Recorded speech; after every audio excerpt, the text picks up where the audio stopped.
like this nice physics.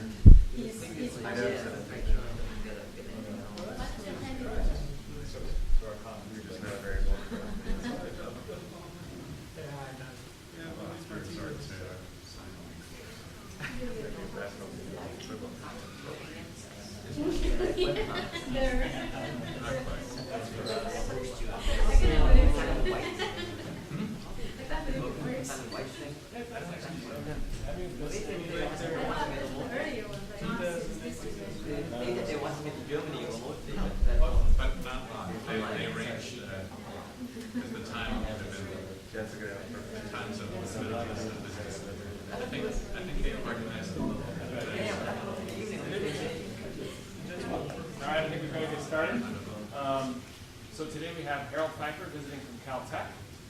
Harald got his PhD at Cornell, just across the pond over there. He's been a postdoc at Caltech and now is a senior research fellow or senior postdoctoral researcher, I forget what they call it now. Today he's going to tell us about black hole simulations. And go ahead. Thank you, Norm, for the kind introduction, and thanks for inviting me here to present my work. Going back about 90 years, Einstein set up his theory of general relativity, and I think as far as my work are concerned, there are two truly remarkable consequences of this theory. The first one are the existence of black holes, regions in space-time with so strong curvature that the light cones are completely tipped over and no information can escape from the inside to the exterior. Down there, one image of where this is thought to be occurring in the real universe in X-ray binaries. And the second consequence being gravitational waves, that Einstein's equations admit wave solutions traveling at the speed of light, waves changing the curvature of space and time itself. These gravitational waves are being generated by time-varying quadrupole moments, think a dumbbell shape orbiting around, and the prototypical examples are compact object binaries, a binary neutron star, a black hole neutron star binary, or binary black hole. The orbital frequency of such a compact object is just given by Kepler's law, omega squared r cubed is gm, m being the total mass. And the emitted gravitational wave frequency is predominantly just twice the orbital frequency. And so if you have, for instance, a binary black hole, you could plug in several Schwarzschild radii as your distance, and you find that the typical frequency for gravitational waves is about 2 kilohertz divided by the total mass of the system in solar masses. These gravitational waves are currently actively being sought for, and detections are underway. When a wave passes through the Earth, what happens to a ring of test masses, like over here, is that it will first be squeezed in one direction and elongated in the other direction, also to the first. And half a period later, it will be elongated about the first axis and squeezed about the second axis. There are two different polarizations for gravitational radiations, where these patterns are being rotated by 45 degrees for the second polarization. Now here's a picture of one of the Boehm experiments, one of the two LIGO detectors, this one at Hanford in Washington. And about 20 years ago, when LIGO was first designed, they set down their experimental noise curve, the black line here. And during the last 2 years, LIGO has been taking data pretty much at design sensitivity, as you see by these colors line, matching so very, very nicely with the black design curve. There's also advanced LIGO being planned. They're actually in two stages. First, there's a small upgrade currently being implemented towards an enhanced LIGO, giving about a factor of 2 in noise, a factor of 8 in volume, i.e. in event weight. And then a couple of years later, there's advanced LIGO with about a factor of 10 improvement in sensitivity and also opening up lower frequencies to the left here. Timescales is like that initial LIGO was taking data in 2006, 2007. Enhanced LIGO will be taking data starting next year, hopefully. And advanced LIGO should reach design sensitivity about 2015 or so. Event rates are very, very unknown. And it turns out within the large error bounds event weights for binary neutron stars, black hole neutron star binaries, and black hole binaries are approximately equal. And typical numbers are about 1 in 10 years for initial LIGO, so perhaps we have seen one and we just don't know yet because data analysis is still on the way. About 1 for enhanced LIGO and many for advanced LIGO. So this is definitely a field where we should see detection somewhere in the near future. LIGO is not the only gravitational wave detector around. There's one in Germany, one in Italy, a smaller one in Japan as well as a space-based mission planned for the late 2010s, in about 10 years' time, all looking for gravitational waves. The LISA one is quite unique among all these because it covers a different frequency range. I said earlier that the frequency of gravitational waves is inversely proportional to the total mass of the system. So the Earth-based systems all look on roughly stellar mass objects, 1 to about 100 solar masses. LISA will be looking at much lower frequencies, much higher masses, 10 to the 5 to 10 to the 7 solar masses, supermassive black holes at galactic centers.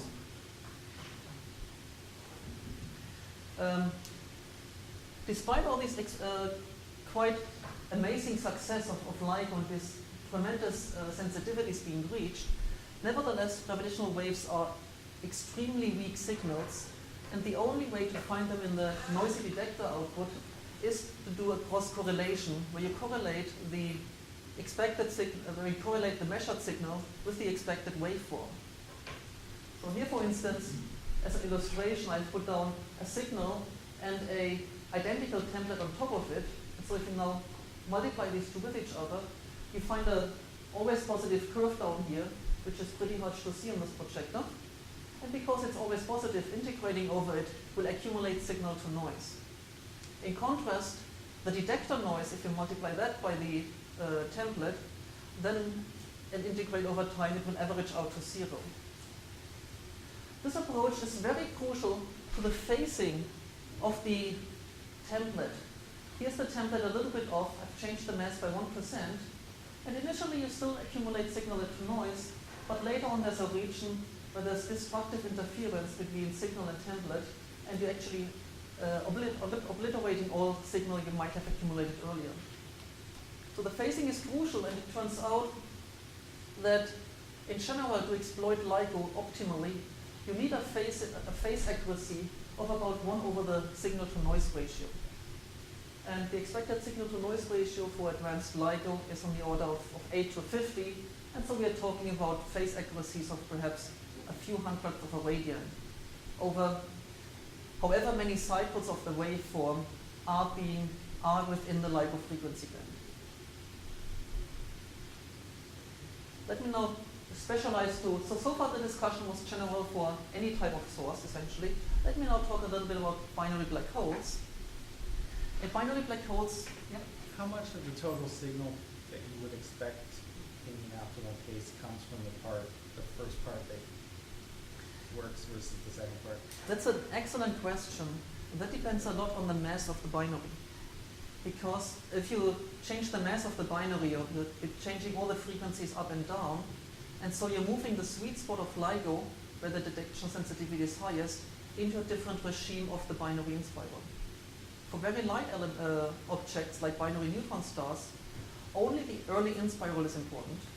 And so the merger of two neutron stars is way outside the frequency band at much too high frequencies. And in contrast, for very heavy black holes, like 100 solar masses, we will only see merger and ring down and no inspiral at all.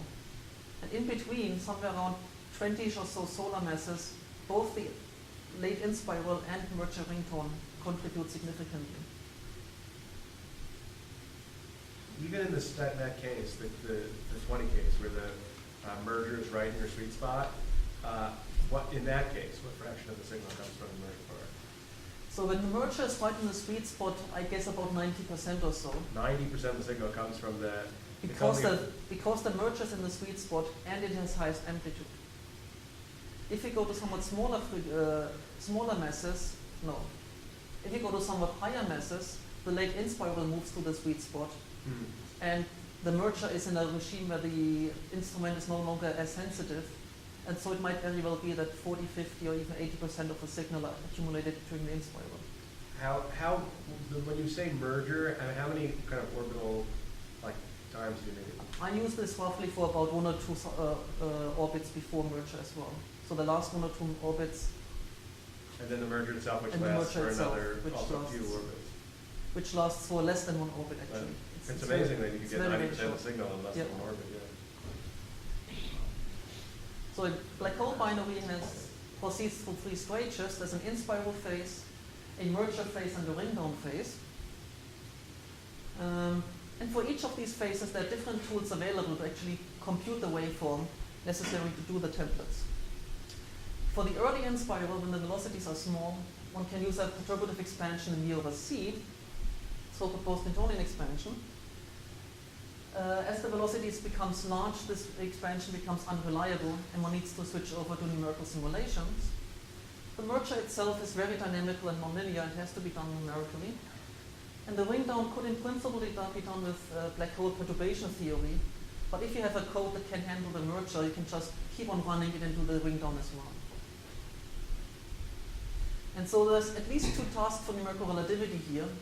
The first is to simulate the late in-spiral and merger. And the second is to find out what late means. At which point does post-Newtonian theory become is no longer sufficiently accurate to be used for LIGO data analysis purposes. A little bit of overview of the black hole simulations. Listing first the typical problem characteristics. There are multiple length scales involved. The black holes are small compared to the distance between, compared to the wavelength of the emitted gravitational waves, compared to the outer boundary. You want to extract the waves far away in the wave zone, where the waveform you read off is actually the same as observed by LIGO, essentially infinite separation. Furthermore, during the in-spiral, the gravitational wave energy flux is very, very small. In each orbit, only a tiny fraction of the total rest mass is emitted, and it's this tiny fraction which drives the in-spiral. So we need to resolve a small energy flux accurately in order to get the phasing of the in-spiral accurately. And the final property which is important for our particular approach is the solutions to Einstein's equations are thought to be smooth. There are 2 major computational approaches. One is based on finite difference with adaptive mesh refinement, being performed by a large number of groups, Albert Einstein Institute in Potsdam, Goddard, Jena, LSU, Penn State, Princeton, and Rochester. And those groups generally have very impressive short in-spiral simulations and mergers. And one of the truly outstanding results obtained were the black hole kicks I will be talking about on the next slide. However, because of the high accuracy requirements, they have difficulty simulating accurate long in-spirals. In contrast, the Caltech Cornell group that I'm part of, we are pursuing a very orthogonal computational technique, multi-domain spectral methods, and it turns out for us it's fairly straightforward to do large and accurate in-spirals, and I will be showing examples later, but we have difficulties doing mergers. So, talking a little bit about kicks, the basic explanation for black hole kicks is quite simple.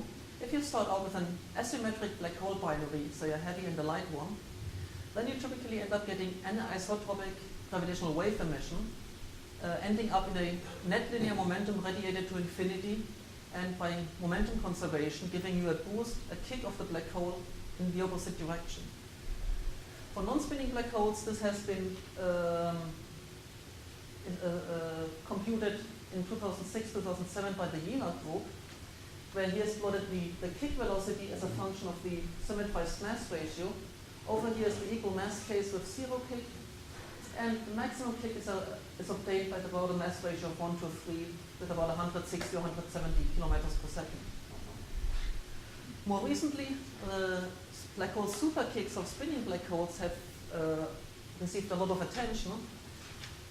Those are obtained by very specific initial conditions, 2 black holes with spins in opposite directions and the spins in the orbital plane. And by doing so, you can actually achieve kicks of up to 3,000 or 4,000 kilometers per second normal to the orbital plane. Here's, for instance, one picture of the orbital trajectories from a simulation by the Rochester group. So the black holes start out here, go about approximately 2 orbits, and then the straight line going up is the merged black hole just shooting up along the z-axis. Right here, Levin Boyle, Mike Keston, and Samaya Nesanke did a lot of interesting work on actually parameterizing and explaining how these kicks will depend on the initial conditions. And this plot is taken from one of their papers, where the dots are the measured quantities from simulations of a variety of quantities, and the solid lines are their fits / predictions of how things should behave. Everything fits together quite nicely. Let me now talk in a little bit more detail about our own simulations, which use, as I already pointed out, a very different computational technique, so-called spectral methods. So in a spectral method, the fundamental idea is that you expand the solution, here just called Q, as a series in basis functions. For instance, Chebyshev polynomials or circle harmonics. And if this series would go up to infinity, then this would be an exact identity, as long as one uses complete polynomials. However, the approximation comes in by truncating the series after a finite number of terms. Once one has this truncated series, one gains a lot of control over this approximated function. For instance, I can now take derivatives analytically without any further error, since we know analytically the derivatives of the basis functions. If one wants to do this with an elliptic equation, for instance, one can go about and substitute this expansion into the elliptic equation, and one obtains this way a set of algebraic equations for these expansion coefficients u tilde k in here in front. For hyperbolic equations, one substitutes this expansion essentially into the evolution equation, and one obtains evolution equations for each of these coefficients here, which are then evolved forward in time.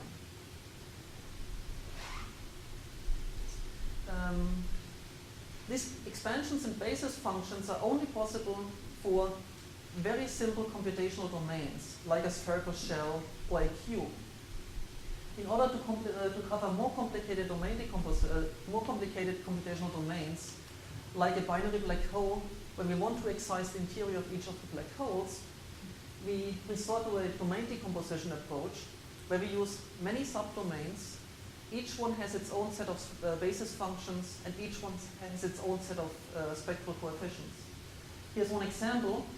Black holes are in the centers of these sets of spherical shells, which are placed around the black holes, which are then surrounded by cylinders and more cylinders, and followed by another set of spherical shells centered on the center of mass and going out to large outer radius. One advantage of this kind of structure is easy to explain, and that is that the emitted gravitational radiation has very little angular structure. Only a few low-order L modes are actually being excited in the outgoing gravitational radiation. And so we can simulate this by having the same angular expansion order L in all these outer shells. And by doing this, we can move the outer boundary further away with attaching additional shells with a cost that is linear in the radius of the outer boundary. If you have in contrast a Cartesian finite difference grid and you wanted to resolve everything far away, you need to resolve all the 3 Cartesian axes, x, y, and z, and your cost would scale like radius to the cube.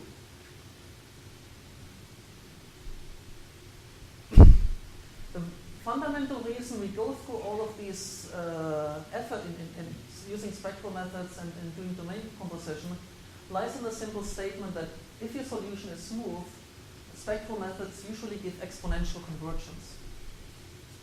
Here's one example from constructing initial data for a binary black hole. N is the number of basis functions per dimension, and as one increases n, the error in various quantities goes down exponentially, as it should.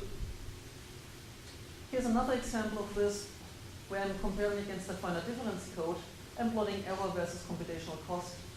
And you could either ask the question, I need an accuracy, I need a certain accuracy, how much time do I have to invest? Or you could ask, I have a certain amount of time because I want to get a cup of coffee, how much accuracy do I get in that time?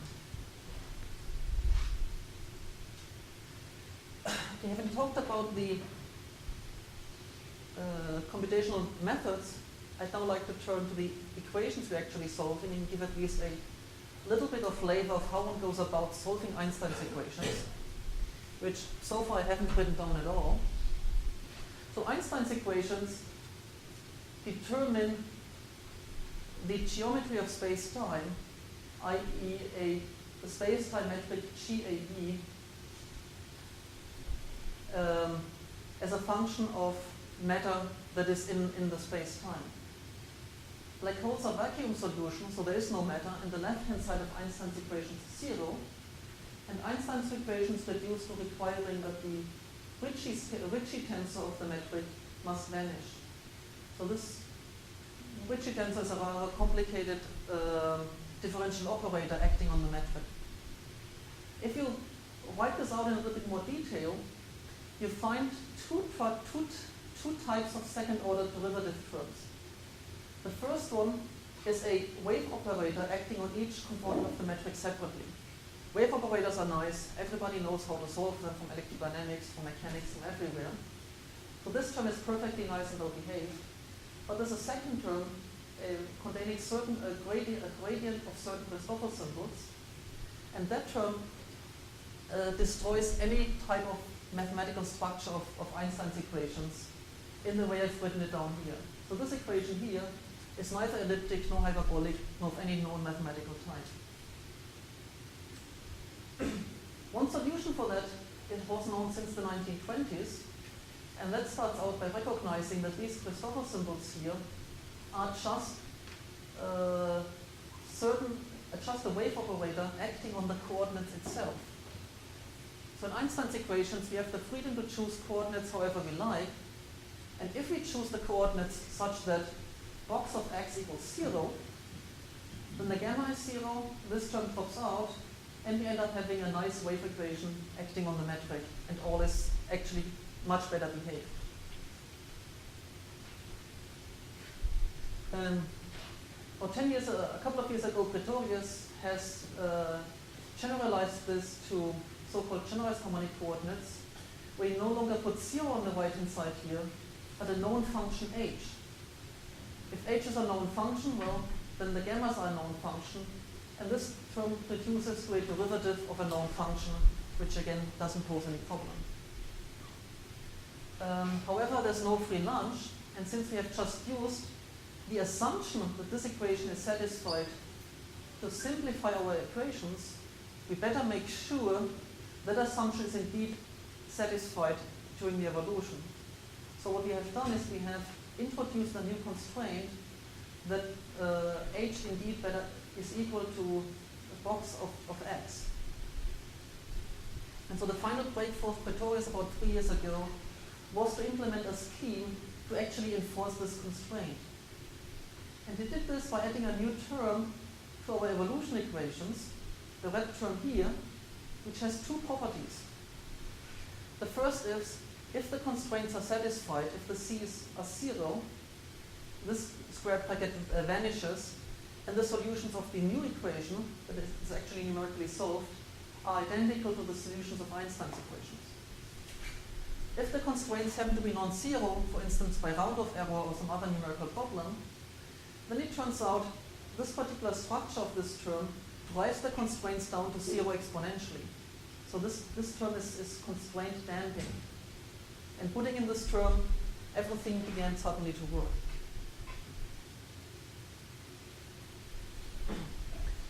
Having talked about the volume equations, I'd at least like to mention the boundary conditions. We're using singularity excision, so we place an artificial boundary inside the black hole horizons. And because the light cones have tipped over, this is a pure outflow condition, and we do not need to apply any boundary condition there. So actually, boundary condition-wise, the black holes are simple. The effort went into the outer boundary, which must be constraint-preserving.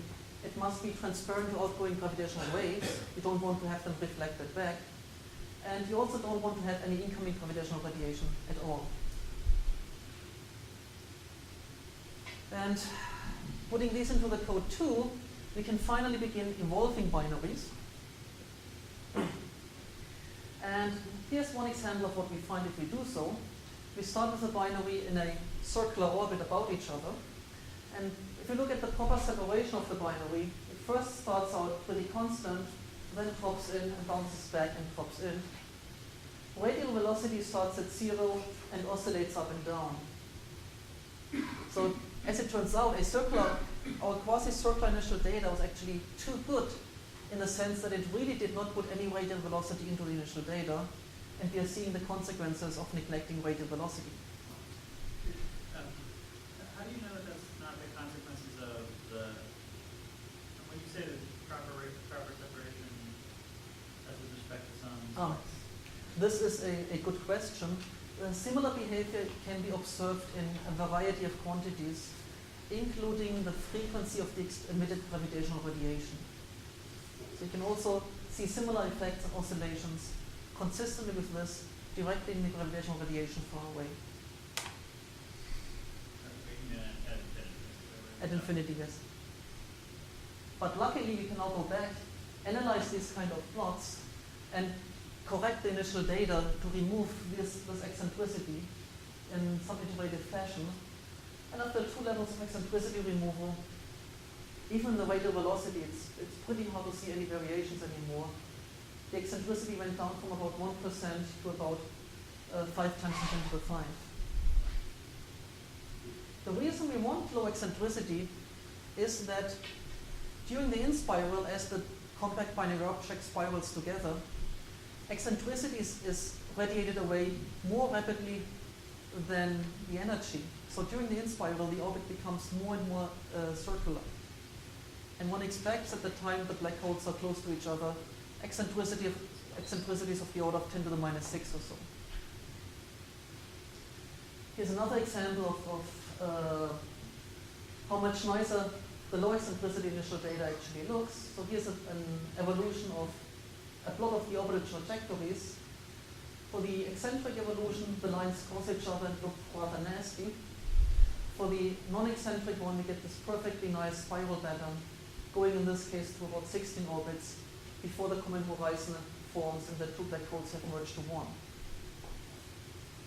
Once the common horizon has formed, we put down a new domain decomposition with only one inner boundary inside the new common horizon.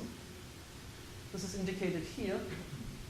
The dashed line is the common horizon, and the red line, the solid red line, is the new inner boundary of the computational domain. And use one set of concentric spherical shells to evolve through ring down of the black hole. And now at last, after, I apologize, quite a few rather technical slides, we actually have a waveform to look at, which we will analyze somewhat later. But I would first like to show 2 movies of this simulation. The first one shows a lot of quantities about the orbital plane down here.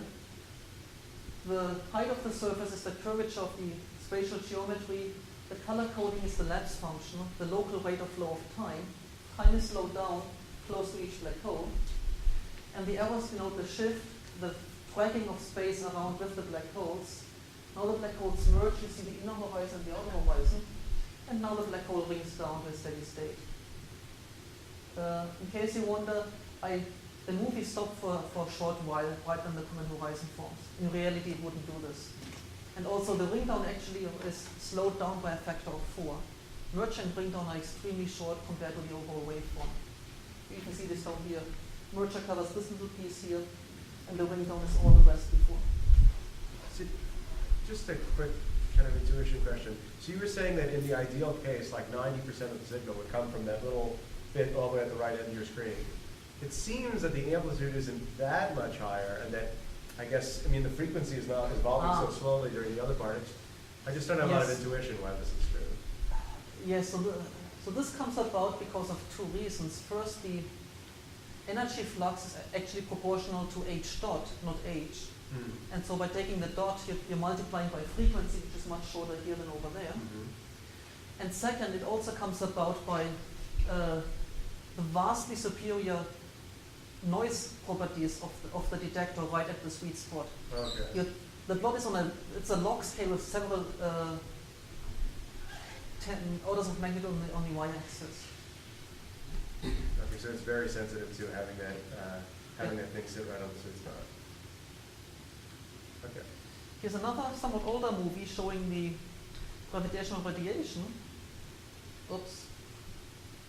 So yes, it starts out with the two black holes, which in the initial data are slightly distorted, and so they perform some quasi-normal ringing initially and emit a pulse of gravitational radiation, which is not physical and which travels out and eventually leaves the computational domain. And once this pulse is gone, behind the typical spiral pattern will emerge. Yeah, you begin to see it. These little disks here denote the deformation of a LIGO detector would observe it in those particular spots. So in the orbital plane, you see this stretching and squeezing motion I indicated earlier. And along the polar axis, the waveforms are actually circularly polarized. So the disk is always being stretched in some direction, and the directions circles around. Now we are close to merger. When this particular movie was made, we didn't have mergers yet, so the interior of evolution will stop quite very soon. And then the movie will zoom out again to show that nevertheless, even despite the simulation having crashed in the center, we were able to extract the outgoing gravitational radiation and to follow it out to our large extraction radius. So it stopped crashing now. So what we did is we put in a new artificial inner boundary into our computational domain and moved it out somewhat faster than the speed of light. Because the inner boundary moves faster than the speed of light, we didn't need boundary conditions, and so it was simply going along with the gravitational radiation. Luckily, this is not necessary anymore. Here's the accuracy of this particular simulation, and we can easily get down with not too far increase in resolution to a level of a few parts in 10 to a few hundredths of a radian. And of course we did what we set out earlier, what we wanted to do, compared to post-Newtonian theory. So a very short introduction to post-Newtonian theory. As I said, it's an expansion in V over C. And what one can obtain fairly easily for a binary in a circular orbit are the energy of the binary as a Taylor series and the gravitational wave flux as a Taylor series. To get now an evolution equation, how the velocity changes as a function of time, one assumes energy balance, that dE dt equals minus the flux, and you can rearrange this to get a dV dt equals minus flux over dE dV. Problem is that late in the in-spiral, velocities are quite large, and the series converges extremely slowly, and higher order terms, which are not controlled, are important. Post-Newtonian theory deals with this problem of having the higher order terms with a device called post-Newtonian approximants. A post-Newtonian approximant is essentially a certain choice of how one handles the higher order terms. For instance, I've just written down the energy balance equation on the last equation. You can keep it as is, as a ratio of two Taylor series, f over dE dV, and integrate this to get v as a function of time. Or you could expand the right-hand side into a new Taylor series and truncate it the appropriate order. It's as accurate as the other one. Both are truncated at 3.5 in order. Or you could move these terms to the left-hand side and re-expand yet again.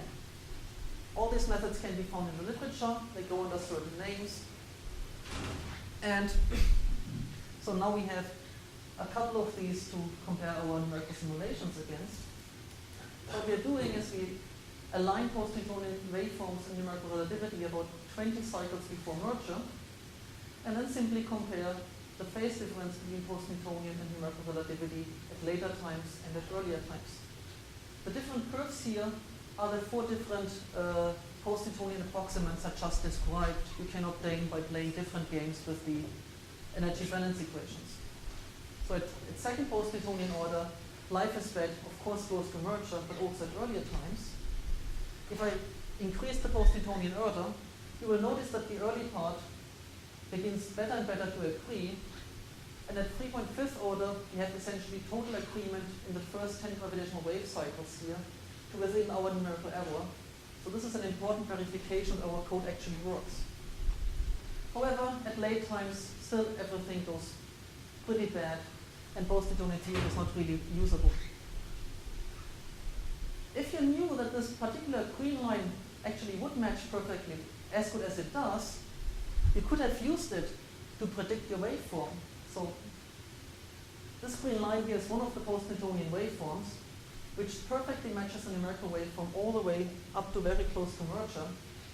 But in order to use this Taylor T4 waveform, you need to know that it works, and we didn't know this before we actually ran the evolution. One could have equally well picked another one of this family of 4, say Taylor T1, and it matches well initially, but at the end gets out of phase by more than a full wave cycle. So post-Newtonian theory can match numerical waveform extremely well in some cases, but there seems to be very little predictive power in post-Newtonian theory close to merger. One actually needs to run numerical simulations to tell which particular approximant is good. So is it not true that now you know it's this one, it works for all black hole masses? No. Just this So particular what I have simulation? shown is that this particular Taylor T4 waveform is usable for equal mass non-spinning black holes. For spinning black holes you have to redo this, for equal masses you have to redo this, for different spin orientations one has to redo it. But nevertheless, once one has run all these many simulations, one can then use post-Newtonian theory as a basis for fitting formulas. So it is essential to eventually construct waveform templates which are analytic formulas. One can make many more exhaustive and exhausting comparisons, including more fancy post-Newtonian comparisons. The thing I want to highlight here are the error bars on our numerical data. So because we have such a high resolution simulation, we can actually positively distinguish where each post-Newtonian waveform begins to deviate from the numerical data. As I said, one has to repeat this for many, many cases. So here are 3 other cases indicated, which we have almost finished by now. These are 2 simulations of black holes with equal mass black holes with spins aligned and anti-aligned. And here's a simulation of a 1:6 mass ratio showing a space-time diagram.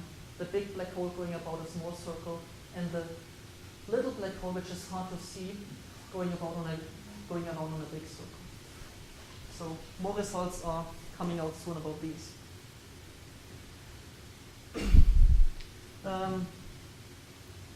We're also working our way towards simulations with larger spins.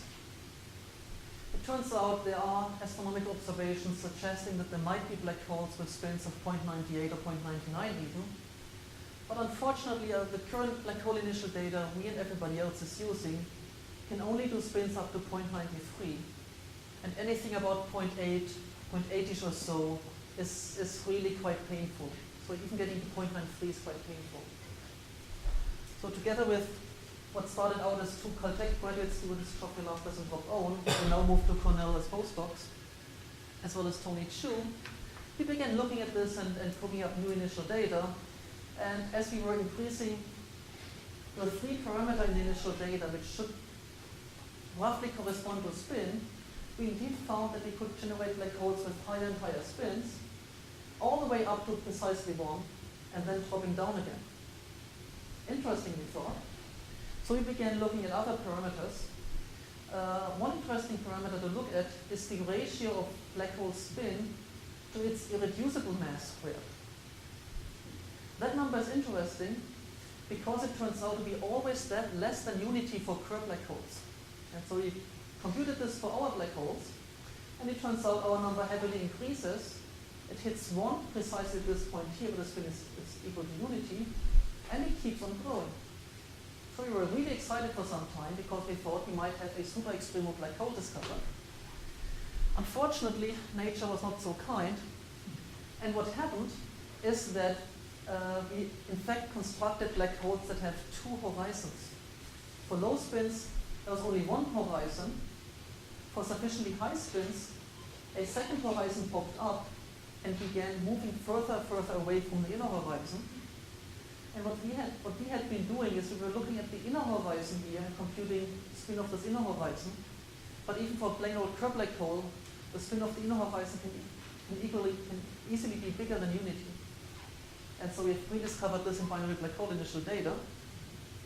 And if one indeed looks at the outer horizon, the spin externality parameter turns over just before it reaches 1 and goes down again.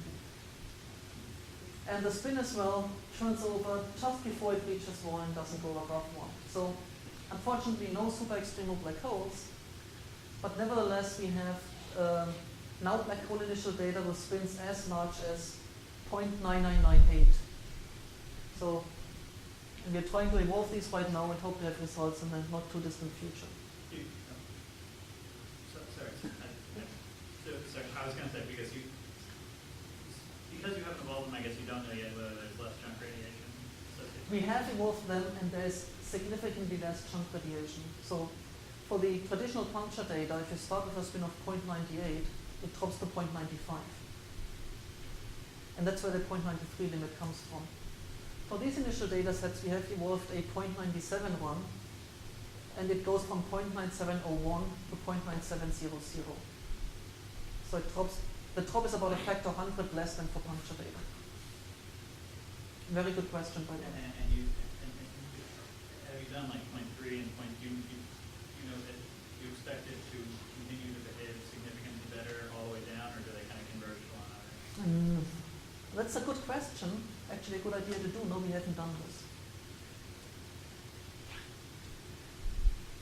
But even for these low spins, even puncture data does quite well, and nobody really cares too much about it. If there were a drop at low spins, you could just take initial data with somewhat higher spins and then get the right spin after relaxation. Only if you like. Even if the spin doesn't, Sorry, I think you can do that. even if the spin doesn't change, I thought there was kind of a big chunk radiation. Yes, Momentum there's a pulse of chunk radiation going out, and which is, to be honest, annoying, because you have to actually walk through this pulse of chunk radiation, which doesn't give you any physical information, but it's not a showstopper. It would be nice getting rid of the chunk radiation, so you just measure everything after. but we just wait until it is gone and measure afterwards. How do you, the system that it settles down into after the chunk radiation is left is not going to be the system that you intended to simulate. I guess you can then measure the things. So- How do you even know it stays circular? So the way to do this is to actually look at the properties after the chunk radiation is gone, and adjust the initial data before chunk radiation, iter- such that afterwards you get the So behavior. you can iteratively do this, and you don't have to, Yeah. evolving it to just waiting for the chunk radiation to leave isn't prohibitively computationally expensive? It's not expensive compared to long high resolution ones. So you have to evolve about 2 orbits or so to measure eccentricity, and if you go for 10 orbits, it's only a fifth of the simulation, and you can do this at fairly low resolution. Exactly what they did, you get rid of the eccentricity. Why is this so horribly different? Why is, They readjusted the initial conditions to make them circular orbits in the first place. That's what this, I guess if that's what they're doing before. Yeah, so if I go back to this figure earlier, if I might have had it, it's somewhere. Here. Here it is. You see these features here? That's this initial pulse of chunk It's the radiation. same chunk radiation. Okay. So why is it hard to set up a simulation correctly? Because you would have to build in the correct distortion of each black hole. So the post-Newtonian approximation with the doesn't give you this. Post-Newtonian approximation deals with black holes as point masses and not as extended objects. So there are attempts to combine post-Newtonian expansions with black hole perturbation theory close by to get something more reasonable than our current approaches. But these approaches don't work right now. The analogies with tides, basically, the holes are tidally distorted, Yeah. and you didn't include that. Yeah. You have tidally distorted black holes, and Change the external potential, so they're going to get that right. So when they put in their orbital elements, they're assuming point particles. Yep. They've got the wrong potential that they're orbiting. Mhm. So if you put in the tidal distortion, then you get the right condition. so we also have, to continue, we also have implemented an event horizon finder, and this is actually a very cool movie. I will be showing in my question period, since I'm running somewhat late, if people are interested. Because I want to go on to cover non-vacuum simulations as well. Especially the Cornell part of the Caltech-Cornell collaboration is also looking at black hole neutron star binaries. And we're looking at black hole neutron star binaries because they're very interesting LIGO sources which are not very well studied. There are only two groups currently doing this kind of simulations, us and the Japan-Champaign group. Just recently, we published a paper about setting up initial data for these. In fact, I got the proofs for the paper today. For where we constructed co-rotational neutron star orbiting the black hole. This boils down to solving one elliptic equation for the velocity potential of the neutron star and 5 elliptic equations for the gravitational fields. And we need to combine this with various other conditions, like you want a fixed mass of the neutron star, a certain mass for the black hole, a certain black hole spin. So you actually end up solving the initial value equations about 150 times. But here's how all these auxiliary conditions actually decay nicely away during this iterative process that at the end leads to the black hole neutron star initial data actually to be evolved. Evolutions are done with spectral methods for the gravitational fields, which are smooth, and finite differences for the hydrodynamics because of the occurrence of shocks. Fairly usual standard high-risk shocks capturing schemes. The big advantage of this somewhat peculiar-looking combination of spectral and finite differences is that the finite difference grid can be quite small. It only needs to cover the neutron star and not the full space-time. And we also were able to do eccentricity removal for these black hole neutron star binaries. So this is the same what I was showing earlier. Initially fairly large eccentricity, and then you can actually get it down to quite a small value. And this So you move the grid around? I mean, like you follow with the grid the neutron star as it goes about, yes. And in this particular simulation, we could actually simulate like 2 or 3 orbits, tidal disruption of the neutron star, and complete accretion of the neutron star. With we, I should be honest here, I mean to about 80% Matt Dewey at Cornell, and about 18% François Foucault, grad student at Cornell, who has done the initial data for the evolutions Matt is doing. And the other names on here, Larry Kidder and myself, we mostly contributed by providing the code infrastructure into which all this hydrodynamics was implemented by Matt. What's the tidal disruption rate radius compared to the Schwarzschild? I mean, does it disrupt before or after the last stable orbit? That depends on the mass ratio. In this particular case? In this particular case, pretty much around. So this is an equal mass binary, and so it disrupts from about 3 or 4 Schwarzschild radii away, I would guess.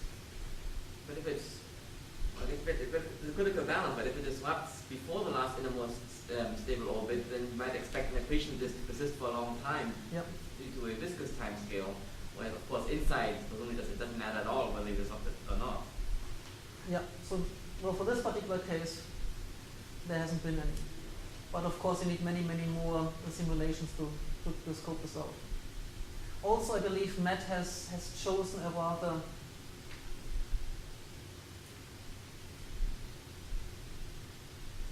I think a stiff equation of state in this particular case in order to get this kind of behavior. So more realistic equation of states are on the to-do list.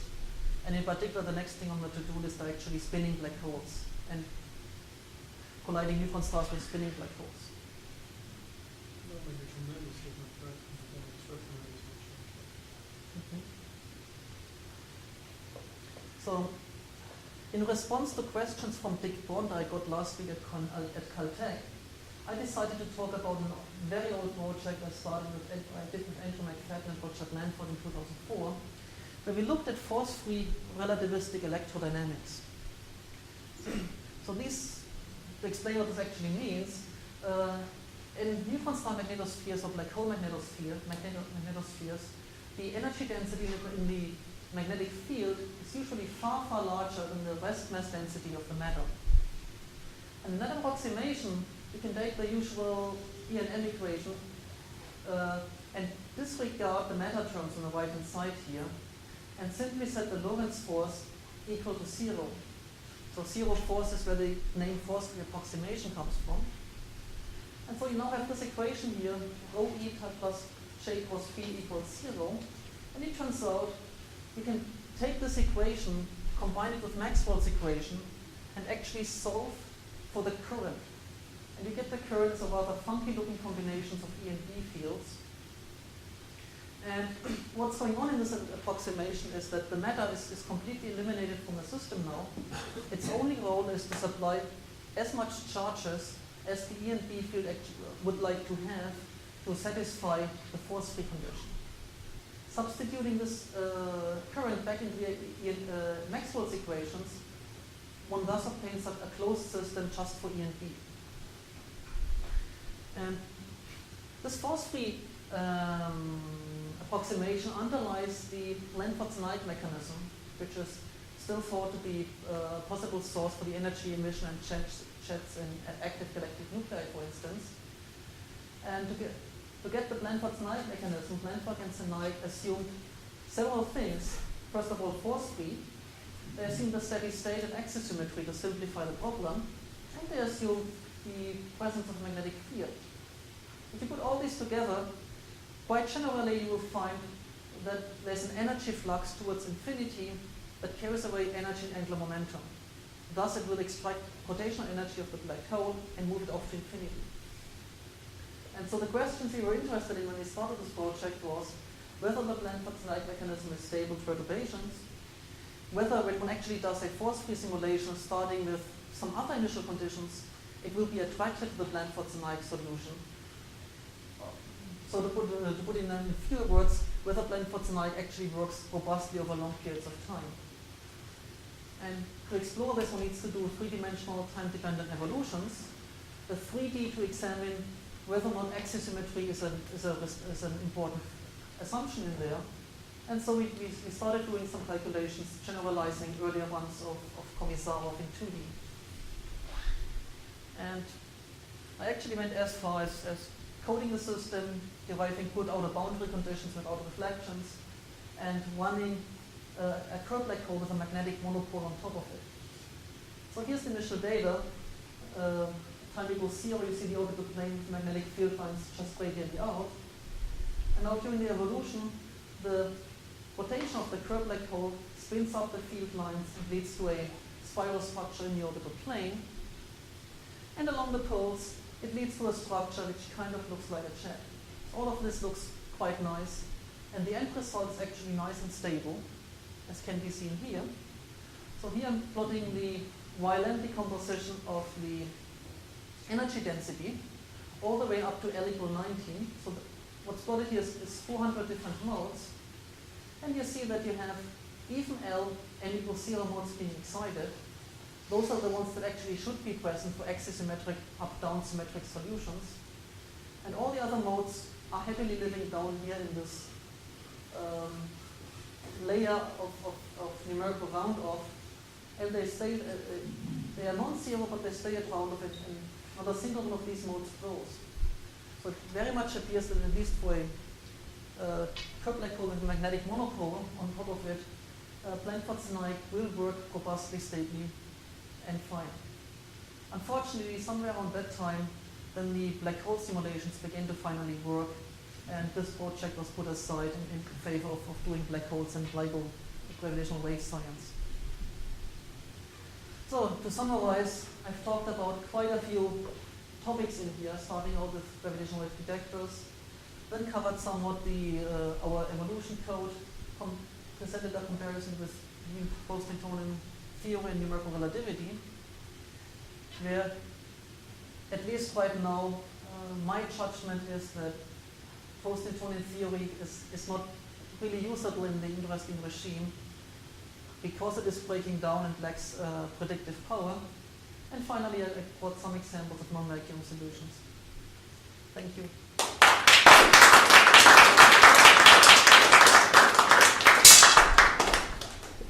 Any more questions?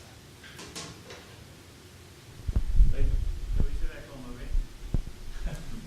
Yes. Can we turn off the lights? Can you see the movie? I think I've just killed my microphone. So the interesting thing about event horizons are that they depend on the future. So the event horizon is defined as the boundary of the region of space-time where light rays can no longer escape to infinity.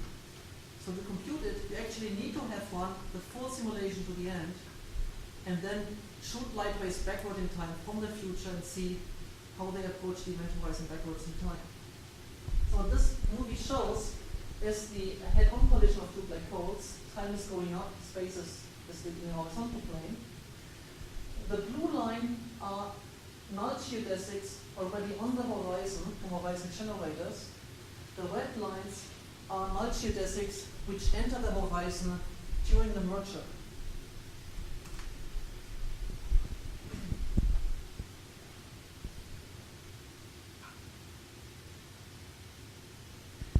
And so you see, this movie is running over and over again. So you see these additional null generators coming in from large distances and merge onto the horizon at the seam of the pair of planes.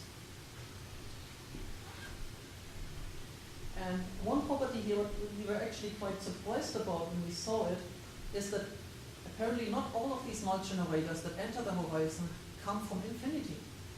Some of them start out very close to the horizon here, are just about to get away out to infinity, and then they sense the gravitational radiation from the second black hole coming closer. They turn over and merge onto the horizon.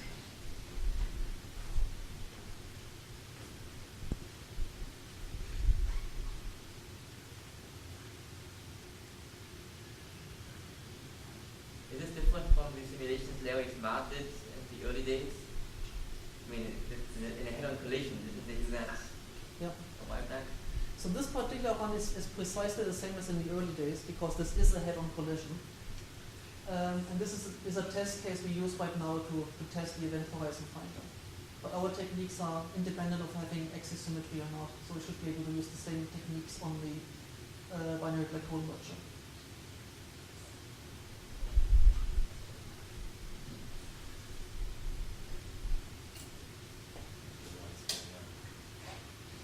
John, any other question? So if you have jets forming, something like that, black hole neutron star mergers, you have to make your grid really big with the hydro part of the grid. Okay, could you say this again, So please? say you've got a black hole neutron star merger where you get a jet forming or something like that, you have to make big hydro grid at that point. Then you will need a big hydro grid, yes. Is that still flying or is that going to sort of come down?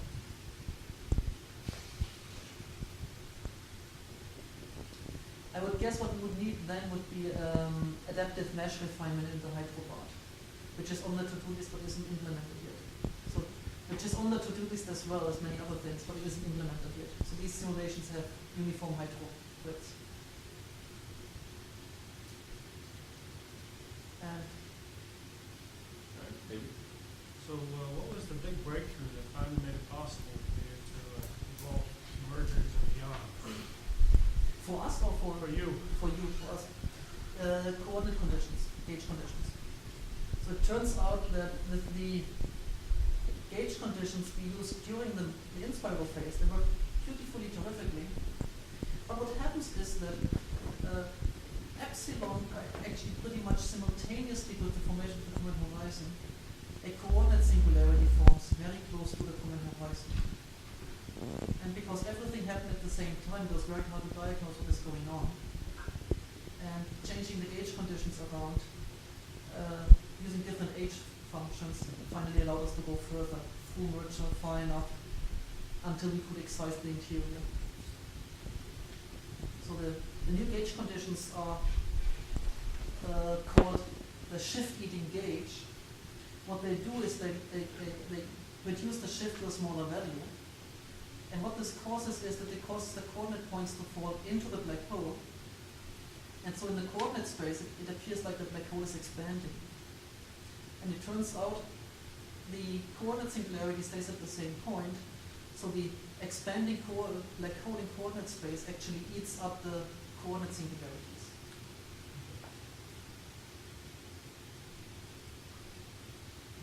Okay, any other questions? If not, let's thank Harald.